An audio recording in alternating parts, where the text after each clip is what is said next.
long before the empires rose and fell, before kings stamped their names into the dust of the earth, there lived a boy named Taru, the one the villagers called the drummer who spoke to the gods. Taru was born without a voice. He never spoke a word from the moment he entered the world. But the elders said he was not silent. His silence was simply waiting for the right sound. His father, a master drummer, carved him a sacred gem from the heartwood of the oldest tree in the forest. "This drum," he said, "is where the spirits hide their secrets. If you listen, it will teach you to speak." Taru listened, and the drum answered. He grew, and with every passing season, his hands learned to say the words his tongue could not. When he played, the river stilled, birds paused mid-flight, children cried without knowing why, and warriors dropped their spears to kneel in reverence. For in Taru's music, the ancestors whispered. But one day, the kingdom of Obiri, a land ruled by fear and iron, marched into his village and captured every man, woman, and child. Taru watched in silence as his mother was chained, and his father beaten for resisting. The general spat at him. "What will you do?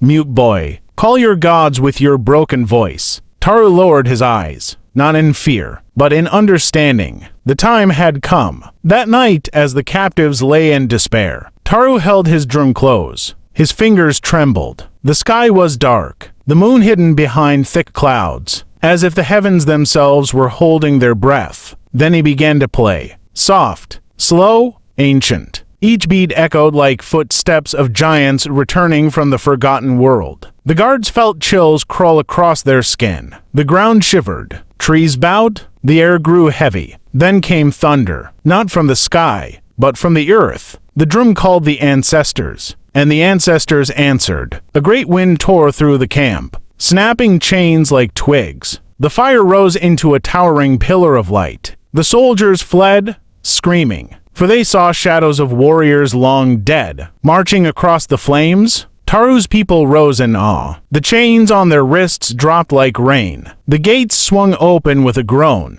In the center of it all stood Taru, hands ablur, eyes glowing with the power of 1,000 spirits. When the final drumbeat fell, the wind vanished. Silence returned, a holy silence. The people turned to thank him, but Taru was gone. Only his drum remained, still warm, still humming softly, as if the ancestors were whispering through it. They say the gods do not always shout. Sometimes they speak through thunder, through wind.